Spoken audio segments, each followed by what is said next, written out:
You might be wondering why I'm showing you these random scenes of myself wearing the same red jacket. Well, my goal was to show how my case analysis actually applies to me. This jacket I'm wearing is from Patagonia and was the first piece of clothing that I own from the company. It has been around the world with me pretty much everywhere I go. For my case analysis, I looked into Patagonia as a company. I found that sustainability is not just a convenient tagline for them. It is embedded into the fabric of the company, quite literally, where importance is placed on the environment, as well as on upholding fair trade and labor standards in the process of making their products. They consider the total footprint of their products and act to address their impact in a variety of ways, from incorporating as a benefit corporation, to funding various nonprofits, to repairing any piece of their clothing for free indefinitely, to developing a red nano puff jacket that has been made to stay with me for many years and adventures to come. In a profit-driven world, Patagonia is known for being a key player in the current environmental revolution towards socially responsible enterprises, and I wanted to learn more about how they did it. This also left me wondering, what about this North Face hat that I wear everywhere too? Or this Osprey backpack? Are these companies taking part in the very revolution that their products enable us to get out and explore? That's the question I've decided to answer for you all today. Let's start with Patagonia's biggest competitor, the North Face. Doug Tompkins founded the company in the 1960s with little interest in the corporate world. He happened to be close friends with Yvon Chouinard, the founder of Patagonia, and the two outdoorsmen shared a similar vision for their companies. However, different from Chouinard, Tompkins sold his stake in the North Face moderately quickly and later acquired millions of acres of land in the Patagonia region of Chile to turn into a giant protected natural area. Tompkins decided to leave the corporate world completely, while Chouinard decided to maintain full ownership of his company. This is where the paths of the North Face and Patagonia diverge from one another. The North Face is a publicly traded company with similar stated goals to protect the planet. However, the company must make decisions that maximizes its profits for its shareholders. The North Face's Type A branding campaigns aim to expand sales. There will not be a "Don't buy this jacket" branding campaign for them, as Patagonia has famously used in the past. The North Face has a sustainability mission to protect the outdoors, but there is only so much it can actually do as a typical corporation that has to yield the largest possible profits.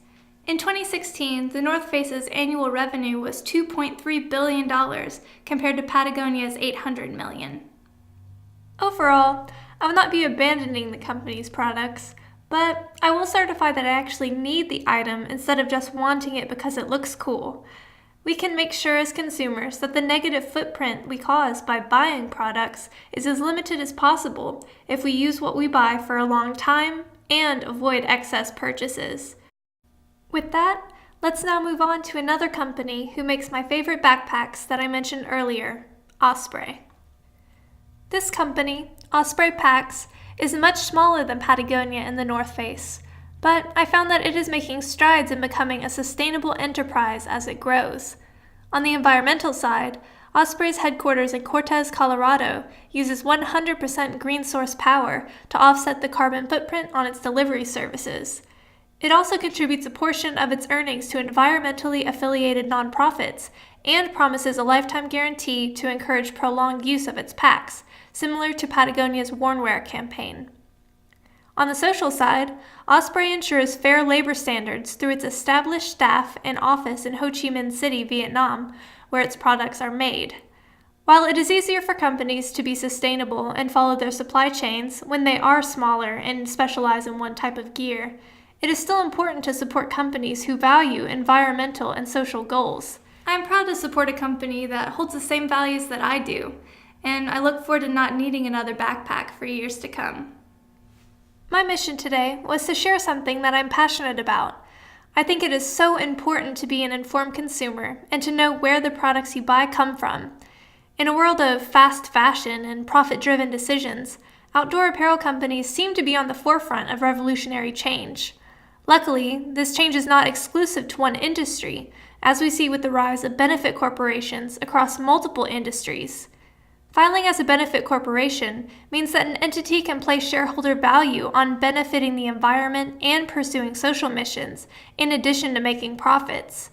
It also encourages transparency and provides a legal framework for companies to stay mission-driven and align with their values. Patagonia represents the outdoor industry in this regard, but other examples include Warby Parker, The Honest Company, and Kickstarter, all in vastly different realms of commerce.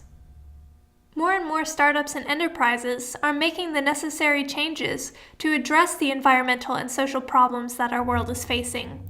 And we have the ability to be a major part of that change. We are the ones now that can be informed consumers and take the steps to lessen our personal footprints by knowing that our products are made responsibly. Additionally, we are the ones of the future to start these kind of companies and to make sure that this revolution results in a better, more sustainable world.